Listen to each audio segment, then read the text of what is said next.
Bismillahirrahmanirrahim. Welcome to Being Guru Electrical Channel. This is Mujib Azhar with you with the series 6 in the test interview question answer series. तो आज हम series 6 start कर रहे हैं और उसमें हम 60 क्वेश्चन आंसर देखेंगे। तो इस वीडियो को आप एंड तक देखें और वीडियो को ज़्यादा से ज़्यादा लाइक करें।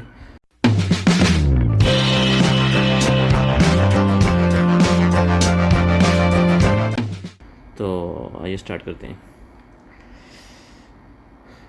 अच्छा, ये क्वेश्चन आपको KRL टेस्ट इंटरव्यू में, NTDC टेस्ट इंटरव्यू में, वापडा टेस्ट इंटरव्यू में, नेस्कॉम, FPSC टेस्ट इंटरव्यू में मदद देंगे। ये कुछ क्वेश्चन हैं, अगर आपके माइंड में कुछ और क्वेश्चन हैं जो यहाँ पे ऐड नहीं हुए तो हम वो दूसरी सीरीज़ में इंक्लूड करेंगे, तो वो आप नीचे कमेंट में दे सकते हैं। अगर आप कोई टेस्ट इंटरव्यू की तैयारी नहीं भी कर रहे हैं तो ये आपको जनरल कॉन्सेप्ट्स क्लियर करने में मदद देंगे, क्योंकि ये जो टेस्ट इंटरव्यू क्वेश्चन होते हैं तो ये जनरल बेसिक कॉन्सेप्ट क्वेश्चन होते हैं। तो तमाम इलेक्ट्रिकल इंजीनियर, इलेक्ट्रॉनिक्स इंजीनियर के लिए इम्पोर्टेंट है कि वो इसको समझें, और अगर उसमें कोई क्वेश्चन है तो वो नीचे कमेंट सेक्शन में आप दे सकते हैं। टारगेट ऑडियंस में ग्रेजुएट्स हैं जो इलेक्ट्रिकल इंजीनियरिंग का टेस्ट देना चाहते हैं या इंटरव्यू के लिए वेटिंग है, और इंजीनियरिंग स्टूडेंट जो इलेक्ट्रिक कॉन्सेप्ट जानना चाहते हैं उनके लिए ज़रूरी है। रिफ़्रेशर जो अगर ऑन जॉब इंजीनियर्स हैं, एज ए रिफ़्रेशर हेल्प करेगा। अच्छा, तो स्टार्ट करते हैं। पहला क्वेश्चन हमारा, what is the purpose of surge arrester. Surge arrester हमारे पास सबस्टेशन में भी होते हैं और IT कैबिनेट में भी आपको नज़र आएंगे। तो ये किस पर्पज़ के लिए होते हैं, तो आइए देखते हैं। सर्ज अरेस्टर, ये आपको साइड पे इमेज नज़र आ रही है, ये सबस्टेशन में आपको नज़र आएंगे ट्रांसफार्मर के साथ। ट्रांसफार्मर के बाद आपको सेकेंडरी साइड पे ये सर्ज अरेस्टर नज़र आएगा।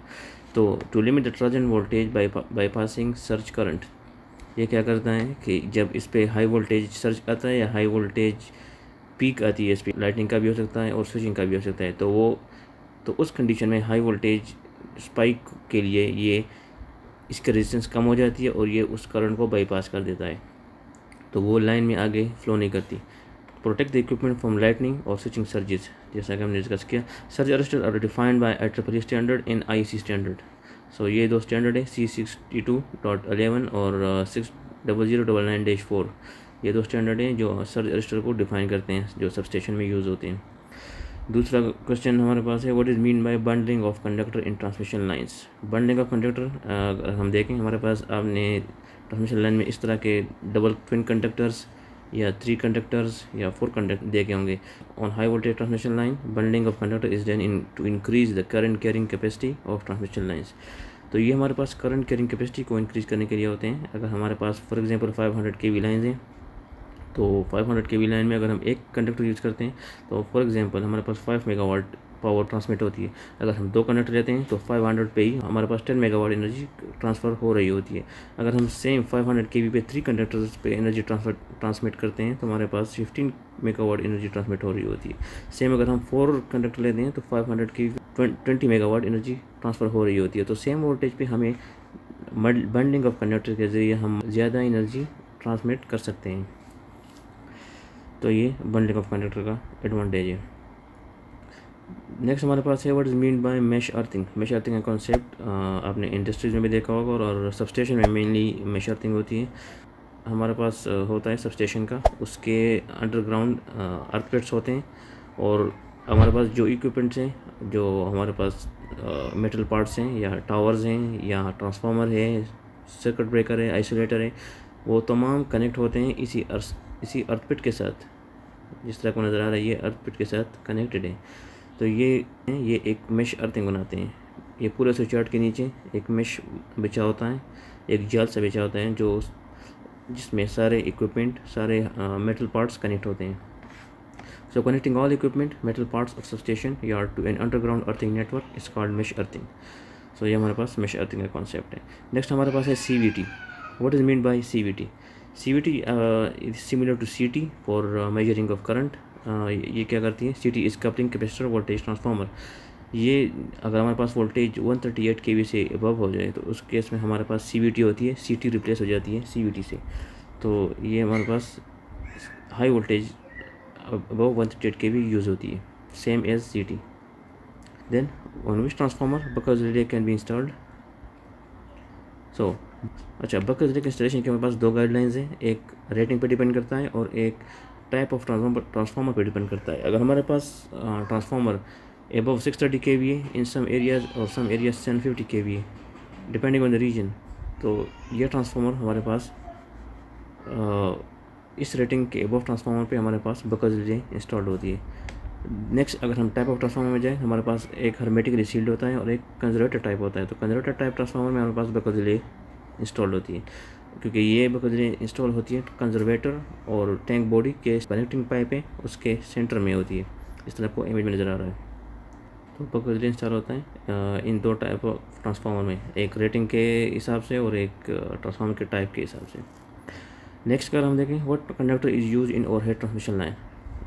डिफरेंट कंडक्टर यूज होते हैं डिफरेंट पर्पज़ के लिए। तो ओवरहेड ट्रांसमिशन लाइन में कौन से कंडक्टर यूज होते हैं, तो एल्यूमिनियम कंडक्टर स्टील रेनफोर्स्ड और सिंपली ACSR कंडक्टर यूज होता है ट्रांसमिशन लाइंस में, क्योंकि इसमें क्या होता है, जो एल्यूमिनियम है ये करंट कैरिंग के लिए लगाया जाता है, ऐड किया जाता है, और इसमें जो स्टील है ये इसको रिइंफोर्समेंट के लिए, टेंसाइल स्ट्रेंथ को इंक्रीज़ करने के लिए इसमें स्टील रिइंफोर्स किया जाता है। तो आपको जिन बीच में सेंटर में डिफरेंट वायर्स नज़र आ रही हैं, ये स्टील वायर्स हैं, तो ये इसकी स्ट्रेंथ को बढ़ाती है। तो aluminium conductor steel reinforce cable use होती है ट्रांसमिशन लाइन्स में, जो ओवरहेड ट्रांसमिशन लाइन्स है। Then what transmission voltage are use in Pakistan. Transmission voltage different region में डिफरेंट होते हैं। पाकिस्तान में हमारे पास 2 टाइप ऑफ ट्रांसमिशन है, एक प्राइमरी ट्रांसमिशन है, एक सेकेंडरी ट्रांसमिशन है। Primary transmission 500 kV, 220 kV, 132 kV, ये हमारे पास प्राइमरी ट्रांसमिशन है। सेकेंडरी ट्रांसमिशन हमारे पास 66 kV है, 33 kV है, 22 kV है। ये जो 66, 33 एंड 22 kV है, ये जनरली यूज़ होते हैं किसी इंडस्ट्री के लिए, फैक्ट्री के लिए या हाउसिंग सोसाइटी के लिए। ये वाले जो 500 kV, 220 kV, 132 kV है, ये सबस्टेशन टू सबस्टेशन नॉर्मली होते हैं। तो ये डिपेंड करता है। 132 भी सम स्टील इंडस्ट्री में यूज़ होता है, एज अ फीडर प्रोवाइड करते हैं स्टील इंडस्ट्री को। Next one, what is the main purpose of line isolator. Line isolator ये अगेन सबस्टेशन का आइटम है, तो किस लिए यूज़ होता है, ये इमेज में आपको नज़र आ रहा है, ये लाइन आइसोलेटर है। तो main purpose is to isolate one portion of circuit from another, so it is isolating one part from another. ये एक सर्किट को 2 हिस्सों में डिवाइड कर देता है। ये आपको नज़र आ रहा है, ये हमारे पास लाइन आ रही है, इसको इस आइसोलेटर ने 2 लाइंस में डिवाइड कर दिया है, 2 पार्ट्स में। तो अगर इस लाइन में पावर आ रही है तो इसमें पावर नहीं आएगी, तो इस साइड पे आप मेंटेनेंस कर सकते हैं। It is use in substation normally on both side of circuit breaker, power transformer और ट्रांसमिशन लाइन। तो ये सर्किट ब्रेकर और ट्रांसफार्मर के दोनों साइड पे इंस्टॉल होते हैं, या ट्रांसमिशन लाइन के सेंडिंग एंड रिसीविंग साइड पे। To substation to enable danger free maintenance on circuit breaker, transmission line और ट्रांसफार्मर। जब भी मेंटेनेंस होती है तो इसको ओपन किया जाता है। What is the highest transmission voltage used in Pakistan. Highest transmission voltage हमारे पास पाकिस्तान में 500 kV है, और इंडिया में हमारे पास 765 kV है। ये AC वोल्टेजेस हैं, DC नहीं है। DC में भी higher. Why on load tap changer transformer is use in substation. ये एक कॉमन क्वेश्चन है NTDC और वापडा के इंटरव्यूज़ में, कि हम ऑन लोड टेप चेंजर क्यों यूज़ करते हैं सबस्टेशन में। So let's see, on load tap changer is use in substation for voltage regulation to meet varying load demand. Load demand continuously change होती रहती है, कभी वोल्टेज कम होगा, कभी वोल्टेज ज़्यादा होगा। सबस्टेशन से वोल्टेज रेगुलेशन की जाती है। अगर वोल्टेज कंज्यूमर एंड पे कम होता है तो यहाँ से वोल्टेज बढ़ाते हैं, अगर यहाँ पे बढ़ता है तो यहाँ पे से कम करते हैं। तो ऑन टेप चेंजर सबस्टेशन में वोल्टेज को एक लिमिट पे रखने के लिए यूज़ किया जाता है। Then what is mean by zone for differential protection. Zone differential protection में क्या होता है, differential protection is unit protection और इक्विपमेंट प्रोटेक्शन। अगर हमारे पास बहुत एक्सपेंसिव इक्विपमेंट है तो उसकी हम एक सेपरेट प्रोटेक्शन देते हैं, जिसको हम डिफरेंशियल प्रोटेक्शन कहते हैं, और ये इसी यूनिट की प्रोटेक्शन होती है। Pair of CTs is used on both side of equipment under protection to create a zone. इसमें क्या करते हैं, इक्विपमेंट के दोनों साइड पे सीटीज लगाते हैं। हमारे पास CT1 है, CT2 है, इसके बीच में पावर ट्रांसफार्मर है। तो पावर ट्रांसफार्मर को सेव करने के लिए 2 सीटीज यूज़ किए जाती हैं, और उसमें दो सीटीज़ का आउटपुट कनेक्ट किया जाता है डिफरेंशियल रिलेज में। तो क्या होता है, output of this pair of CT comes to differential relay, difference of current setting is use to operate the relay. अगर यहाँ से जो करंट आ रही है, करंट इन हो रहा है और वहाँ से करंट लीव हो रहा है, अगर ये ज़ीरो है तो ये नॉर्मल कंडीशन है, अगर ये ज़ीरो नहीं है तो मीन कि यहाँ से कुछ लीकेज हो रही है, तो इसको डिफरेंशियल रिले या डिफरेंशियल प्रोटेक्शन सेंस करता है। नेक्स्ट हमारे पास है what is the measuring unit for overhead cables in वापडा एनटीडीसी। ये this is important question in the वापडा and NTDC interviews. Cable size measurement is taken in MCM, million circular mil. ये बाकी जगहों पे आपको केबल्स की मेजरमेंट mm² में होगी या AWG में होगी, लेकिन वापडा एनटीडीसी में MCM में होती है, million circular mill. For example 700 MCM, 1000 MCM etcetera. एक मिल का मतलब ये है कि 1000 of an inch. This is for cable measurement in the substation. Next, how many types of transmission line. तो ट्रांसमिशन लाइन हमारे पास 3 टाइप्स हैं, एक शॉर्ट ट्रांसमिशन लाइन होती है, एक मीडियम ट्रांसमिशन लाइन होती है, एक लॉन्ग ट्रांसमिशन लाइन होती है। Then how capacitance can be minimize in Ferranti effect condition. जो लॉन्ग ट्रांसमिशन लाइन है उसमें कैपेसिटेंस इफेक्ट की वजह से फेरेंटी इफेक्ट क्रिएट होता है। फेरेंटी इफेक्ट क्या चीज़ है कि रिसीविंग एंड वोल्टेज हमारे पास ज़्यादा हो जाते हैं, तो उसको कंट्रोल करने के लिए हमारे पास क्या प्रोसीजर है, तो by using shunt reactors on transmitting and. तो ट्रांसमिटिंग एंड साइड पे हमारे पास शंट रिएक्टर्स होते हैं। जब भी इस तरह की कंडीशन होती है कि फेरेंटी इफेक्ट हो, जब रिसीविंग एंड वोल्टेज ज़्यादा हो सेंडिंग साइड से, तो उस केस में हमारे पास शंट रिएक्टर्स होते हैं जो इंडक्टेंस ऐड करते हैं ट्रांसमिशन लाइन में, तो उस वजह से वो इफेक्ट कैपेसिटिव इफेक्ट कम हो जाता है और वोल्टेज नॉर्मल कंडीशन पे मेंटेन हो जाती है। Next, corona effect. So corona effect, air around conductor ionizes, this effect is called corona effect. ये आपको इमेज में नज़र आ रहा है, ये कंडक्टर के एजेस पे स्पार्किंग से नज़र आ रही है, ये कोरोना इफेक्ट है। और ये स्टार्ट होता है 2 to 6 kV/mm depending on conductor type and weather condition. Moist condition में ज़्यादा नज़र आएगा और ड्राई कंडीशन में कम होगा, तो डिपेंड। नेक्स्ट हमारे पास what is mean by Ferranti effect. जिस तरह हमने ऑलरेडी पढ़ा कि इसको हम किस तरह ख़त्म करते हैं, तो फेरेंटी इफेक्ट क्या है, during light load condition the increase in the voltage on load side due to capacitance effect is called Ferranti effect. Light load condition में लॉन्ग ट्रांसमिशन लाइंस पे अगर वोल्टेज इंक्रीज कर जाएँ रिसीविंग एंड साइड पे, तो ये इसको फेरेंटी effect कहते हैं। नेक्स्ट हमारे पास है what is the main reason for stepping up voltages for transmission purpose. So what is the main purpose reason for stepping up voltages for transmission purpose? At high voltage, if we increase the voltages, so it reduces the current. So less current mean less losses, because the current की वजह से हमारे पास losses होती हैं। अगर हम current को increase कर दें तो हमारे पास losses कम हो जाती है। तो current को हम किस तरह increase करते हैं, हम voltage को increase कर देते हैं through transformer. Then next हमारे पास current reduces, hence low diameter cable is used. तो अगर हमारे पास ट्रांसमिशन हाई वोल्टेज पे होगी तो हमारे पास लो करंट से लो लॉसेज होंगी, एंड लो करंट की वजह से हमें लो कंडक्टर साइज रिक्वायर्ड होगा ट्रांसमिशन पर्पज़ के लिए। थर्ड हमारे पास cable size reduction, reduce load on support insulator on tower. हमारे पास कंडक्टर कम क्रॉस सेक्शन एरिया का यूज़ होगा, तो जो टावर्स के ऊपर इंसुलेटर लगे हुए हैं उन पर लोड कम आएगा। इसके अलावा एफिशिएंसी और रिलायबिलिटी इम्प्रूव होगी सिस्टम की। नेक्स्ट हमारे पास है how much load distribution transformer has highest efficiency.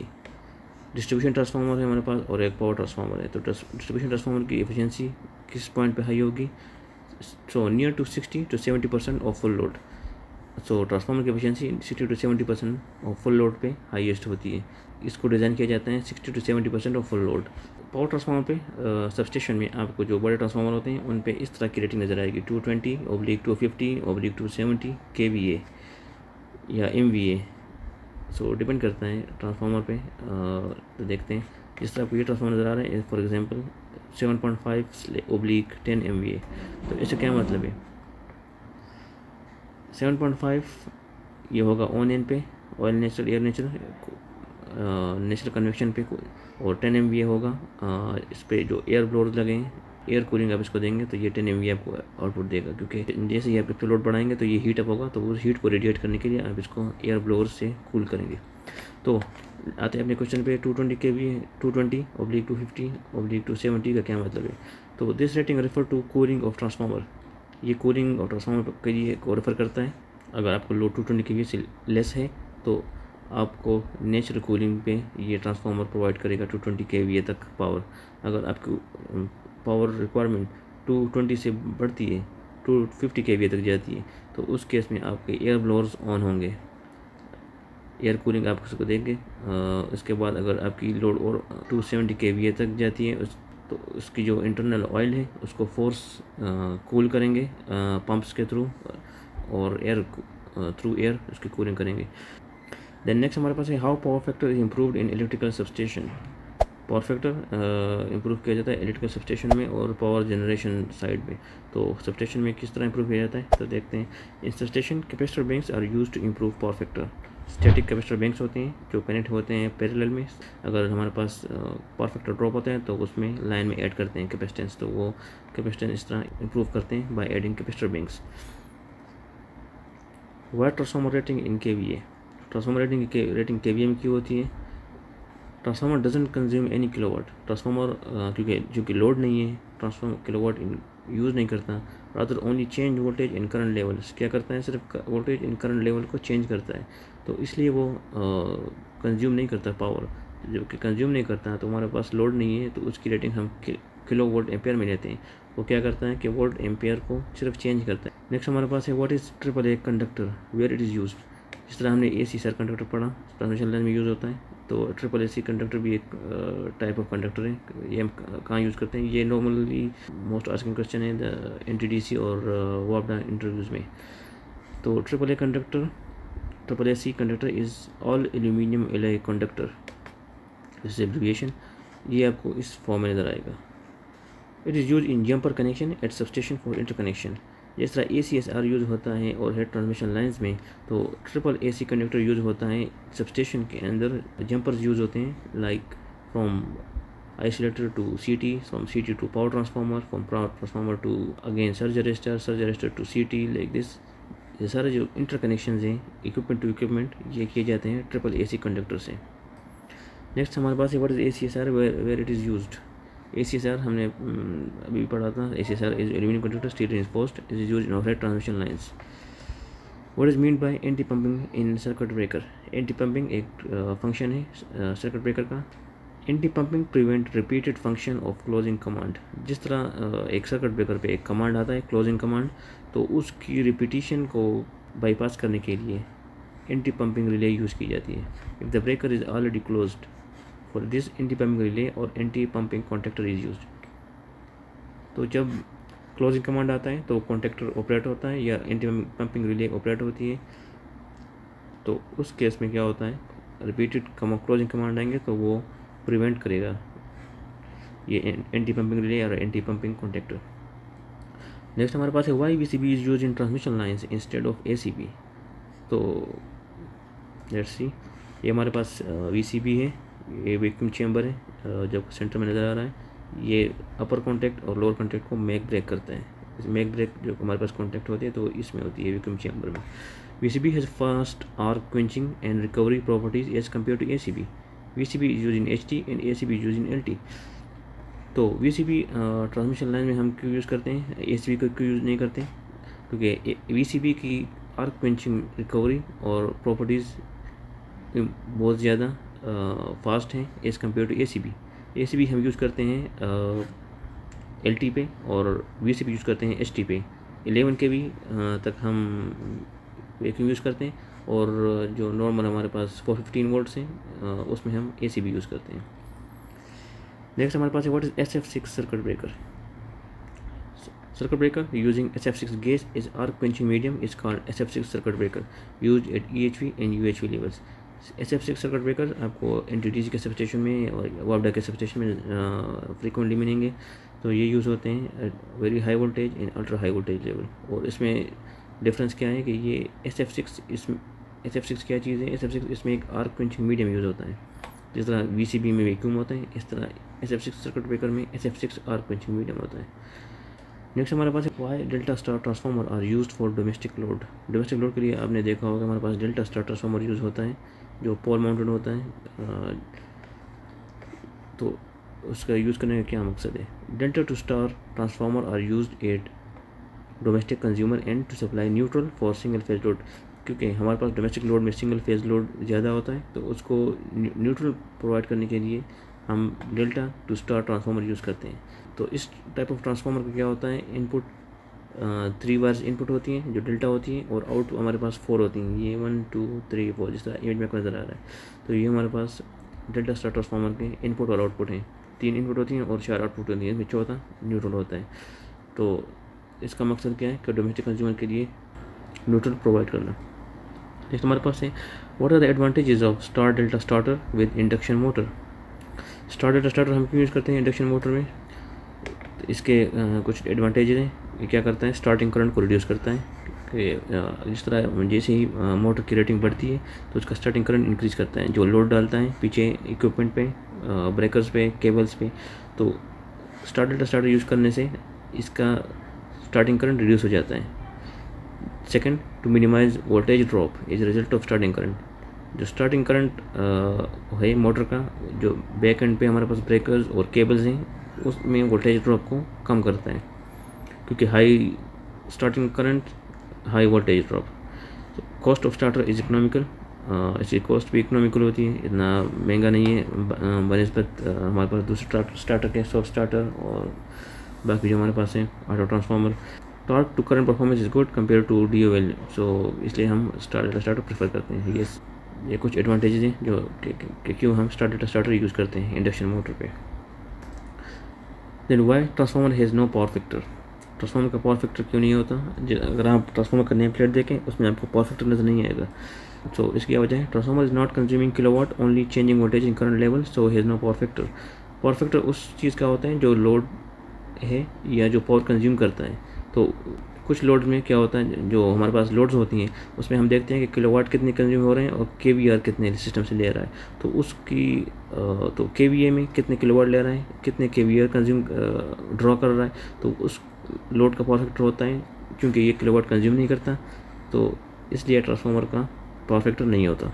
Okay, next we have length of the conductor. अगर हमारा डबल होता है तो कैपेसिटेंस पे क्या इफेक्ट आएगा, तो let's C. The length of the cable and the capacitance of the cable are directly proportional to each other. Length of cable अगर आप बढ़ाते हैं तो आपका कैपेसिटेंस इफेक्ट बढ़ेगा, जैसा कि हमने पहले भी डिस्कस किया पिछली वीडियो में और इस वीडियो में भी कि जब हमारी ट्रांसमिशन लाइन का लेंथ इंक्रीज़ होता है तो कैपेसिटेंस इफेक्ट इंक्रीज़ होता है। हमारा अगर लॉन्ग ट्रांसमिशन लाइन है तो उस पर कैपेसिटेंस इफेक्ट बहुत मैक्सिमम होता है, जिसकी वजह से फेरेंटी इफेक्ट भी प्रोड्यूस होता है।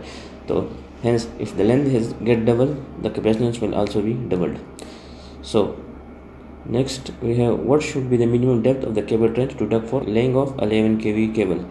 ये क्वेश्चन जो प्रोजेक्ट्स वाले हैं उनके लिए इम्पोर्टेंट है कि 11 kV केबल लेइंग का अगर कोई प्रोजेक्ट है तो उसमें मिनिमम डेप्थ कितनी होगी केबल की। तो let's see, minimum depth for 11 kV cable shall not less than 750 mm from top of the cable. So अगर आप केबल ले करते हैं ट्रेंच में तो टॉप ऑफ केबल से लेके FGL तक जो फिनिश ग्राउंड लेवल है वहाँ तक 750 mm मिनिमम होना चाहिए, इससे कम नहीं होना चाहिए। तो 750 mm is the minimum from top of the cable to the FGL level. Okay, next we have if the fault current is 2000 ampere, the relay setting is 50% and CT ratio is 400/5, then plug setting multiplier will be. So this is numerical type question. इस type का question NESCOM और KRL test में ज़्यादा आते हैं। Let's see, अगर हमारे पास CT 400/5 है और रिले सेटिंग हम 50% पे सेट करते हैं, तो इसका मतलब क्या है कि हमारा अगर 50% सेटिंग है तो सेकेंडरी में रेटेड करंट हमारा कितना फ्लो करेगा, वो होगा 2.5 एम्पेयर, इसका हाफ हो जाएगा। इसके बाद अगर हमारे पास 2000 एम्पेयर है तो fault current in the secondary the CT तो fault current divide by CT ratio, तो 2000 divide by 400 multiply by 5, 25 amperes. So 25 ampere flow करेगा जब हमारा शॉर्ट सर्किट कंडीशन में 2000 एम्पियर फ्लो कर रहा होगा प्राइमरी में, तो सेकेंडरी में 25 एम्पियर होगा। Then the plug setting multiplier PSM is equal to, PSM किस चीज़ के बराबर होगा, जो फॉल्ट करंट का एम्पेयर है CT का सेकेंडरी का 25 ampere divide by 2.5 ampere. So इसके हमारे पास क्या रिजल्ट आया 10। तो ये 10 का क्या मतलब है, हमारे पास अभी PSM क्या है 10 आ गया। तो इस PSM का क्या मतलब है कि fault current in the secondary the CT is 10 times greater than the operating current of the relay coil. कि CT सेकेंडरी में जो करंट फ्लो करेगा वो 10 टाइम्स ज़्यादा होगा compare to the operating current of the relay coil जो 2.5 ampere flow कर रहा है। तो ये हमारा न्यूमेरिकल टाइप क्वेश्चन था। नेक्स्ट हमारे पास है how the maximum power transfer capability of transmission line can be increase. Maximum power transfer हम किस तरह इंप्रूव कर सकते हैं ट्रांसमिशन लाइन की। तो maximum power transfer capability of transmission line can be increase by either increasing voltage level और reducing line reactance. तो दो तरीके हैं, अगर आपने maximum power transfer capability increase करनी है, या तो वोल्टेज लेवल आप इंप्रूव करें इंक्रीज़ करें या लाइन रिएक्टेंस रिड्यूस करें। अब लाइन रिएक्टेंस डिक्रीज़ करने के क्या तरीके हैं, या तो आप पैरेलल ट्रांसमिशन लाइन्स रन करें, ट्रांसमिशन लाइन भी लोड डिक्रीज़ करें, या यूजिंग सीरीज़ कैपेसिटेंस आप सीरीज़ कैपेसिटेंस ऐड करें ट्रांसमिशन लाइन्स में, या बंडल कंडक्टर यूज़ करें जिस तरह हमने पिछला डिस्कस किया। The next we have, if the sparsity of a 5-bus transmission line is 0.4, find the number of transmission lines. So ये भी एक न्यूमेरिकल टाइप क्वेश्चन है लेकिन ट्रिकी है। Let's see. So number of transmission line will be 5। क्यों? क्योंकि हमारे पास 5 बस ट्रांसमिशन लाइन है तो हमारे पास ट्रांसमिशन लाइन नंबर कितनी होगी? 5 होगी। Okay, next, for accurate load flow calculation on large power system the best method is. Load flow calculation जब आप करते हैं ये डिज़ाइन साइड पे आ जाता है। अगर लोड फ्लो कैलकुलेशन आपने करनी है किसी लार्ज पावर सिस्टम की तो जो बेस्ट मेथड है वो क्या होगा? वो न्यूटन रैप्सन होगा, NR method, Newton Raphson. Next we have what is mean by 72/7 ACSR conductor rating.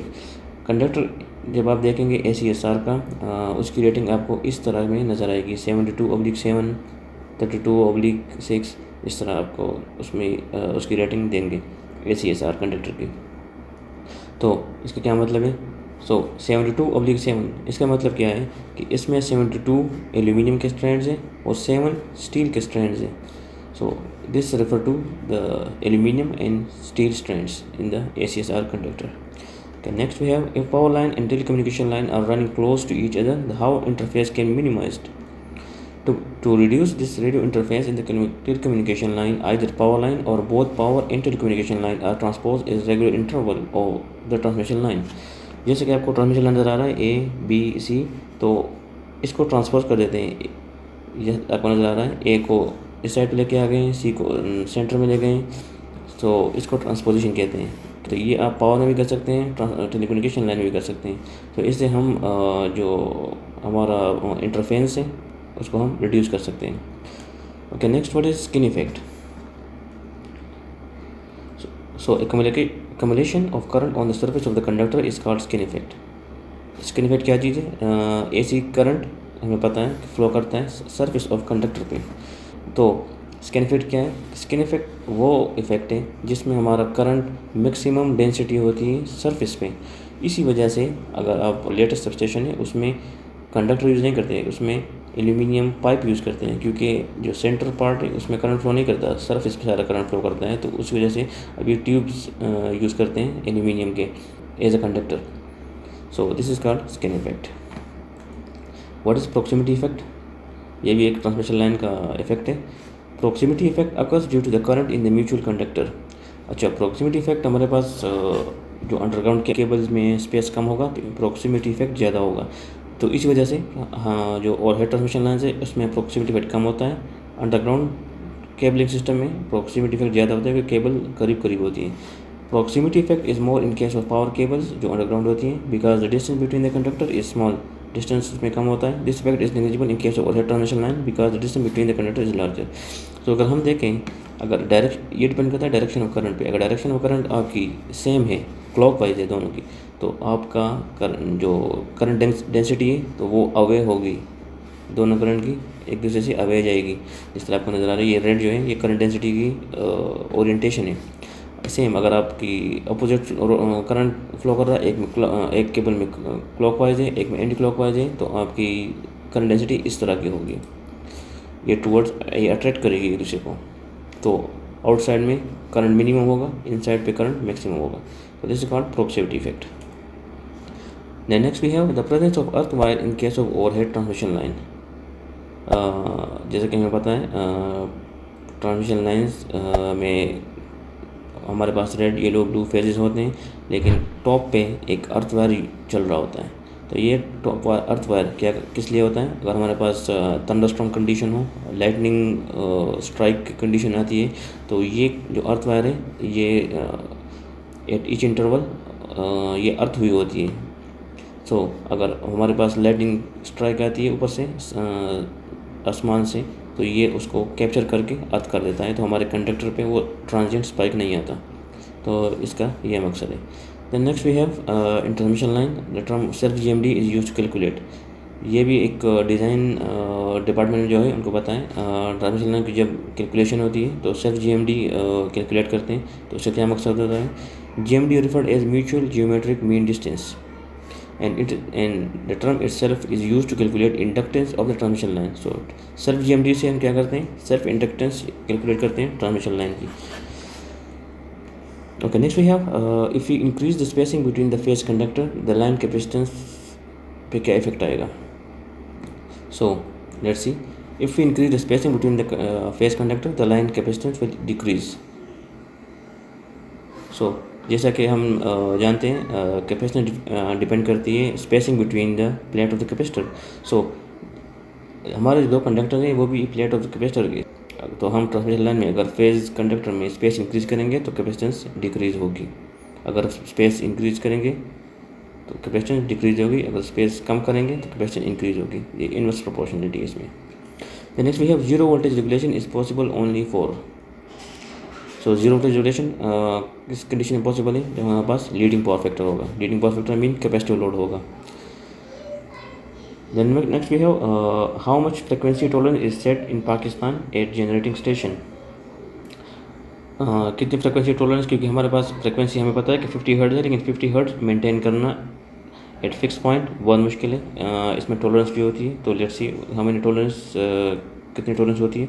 तो 2% tolerance is set at generating station is in Pakistan. Different area countries में डिफरेंट होगा। 2% tolerance means the frequency should maintain in between 48 Hz to 52 Hz range. So this is maintained at all time। अगर हमारी frequency power frequency 48 से drop करती है या 52 से increase करती है तो हमारा सिस्टम ब्लैकआउट में चला जाता है। इस तरह 2010 में एक टाइम हुआ था जो पूरे कंट्री में पावर चली गई थी। उसका क्या वजह था? वो भी सेम यही था कि फ्रिक्वेंसी ड्रॉप हो गई थी। तो इसके लिए स्काडा के थ्रू कंटिन्यूसली फ्रिक्वेंसी मेंटेन हो रही होती है जनरेटिंग स्टेशन में। The next we have attenuation transmission line occurs due to resistance conductance component of transmission line. Attenuation और decrease of voltage in current signal occurs, it means in dB and neper. So resistance और conductance के component की वजह से voltage और current signal में जो कमी आती है उसको हम अटेन्यूएशन कहते हैं, और यह मेजर होती है निपर में या dB में। Then next we have if the load is short circuited then reflection coefficient of voltage is। अगर हमारा लोड शॉर्ट सर्किट होता है मीन्स हमारा लोड बाईपास होता है तो क्या होगा? The reflection coefficient of the voltage is -1। Reflection coefficient हमारे पास रिप्रेजेंट होता है RV से, और RV हमारे पास -1 होगा in case of short circuit line. Then we have pin insulator are use up to. Pin insulator normal use होते हैं डिस्ट्रीब्यूशन साइट्स पे, तो ये यूज़ होते हैं up to 33 kV। So next we have what are different types of insulator used in overhead lines। Different types of insulator used in overhead lines, this is based on the application। So pin insulator इस type का होता है, इसमें ये group है, इसमें cable ऊपर से पास होती है। देन शेकल इंसुलेटर है, शेकल इंसुलेटर ये वाला है। Then we have suspension insulator, suspension insulator ये वाला है, इसको स्ट्रिंग इंसुलेटर भी कहते हैं। देन स्ट्रेन इंसुलेटर ये वाला है, ये स्ट्रेन इंसुलेटर है जो शार्प कॉर्नर्स पे यूज़ होते हैं। Then next we have the number of insulator disc required in string insulator if operating voltage is 220 kV and maximum voltage of each disc is 11 kV। Number insulator disc हमें कितने चाहिए होंगे? अगर एक disc का 11 kV है और तो 220 kV सिस्टम में हमें कितने डिस्क चाहिए होंगे? सो टोटल डिस्क अगर हम 220 kV डिवाइड बाई 11 kV करें तो हमारे पास 12 आता है, लेकिन एज फॉर सेफ्टी हम एक एक्स्ट्रा लेंगे तो हमारे पास टोटल नंबर ऑफ डिस्क 13 होंगी 220 kV ट्रांसमिशन लाइन्स में। The next we have Stockbridge dampers are use to. Stockbridge damper किस लिए यूज़ करते हैं? ये आपको इमेज में नज़र आ रहा है, ये जो छोटे से डंबल टाइप है ये इसको कहते हैं Stockbridge dampers. So due to unequal isolating vibrations are produce in the conductor. अगर हमारे कंडक्टर में जो कोल्ड एरियाज है उसमें आइस लोडिंग होती है कंडक्टर्स पे, अगर एक कंडक्टर पे ज़्यादा हो जाए एक पे कम हो जाए तो उसकी वजह से क्या होता है कि इसमें वाइब्रेशन जनरेट होती है जब विंड चलती है और कंडक्टर मूव होता है विंड की वजह से। If this vibration are extended up to the point of support of the conductor the bolts and nuts are loosen. तो इस वाइब्रेशन की वजह से क्या होता है कि हमारे पास जो है सपोर्ट एंड पे नट बोल्ट्स हैं वो लूज़ पड़ जाते हैं वाइब्रेशन की वजह से। सो उससे क्या होता है, अगर ये लूज़ होते हैं तो हमारे पास फॉल्ट प्रोड्यूस कर सकते हैं सिस्टम में। तो to reduce this vibration at the point of support vibration और stock dampers are used. So इस वाइब्रेशन को ख़त्म करने के लिए स्टॉक एंड पे वाइब्रेशन डैम्पर यूज़ किए जाते हैं, जिसकी वजह से ये वाइब्रेशन यहाँ पे एब्जॉर्ब हो जाती है और ये इस एंड तक नहीं आती। तो ये यूज़ है स्टॉक ब्रिज डैम्पर्स का। सो this is for today. I hope you like the video. अगर वीडियो पसंद आई तो लाइक से ज़्यादा से ज़्यादा लाइक करें, शेयर करें। अगर अभी तक सब्सक्राइब नहीं किया तो सब्सक्राइब करें। Thank you.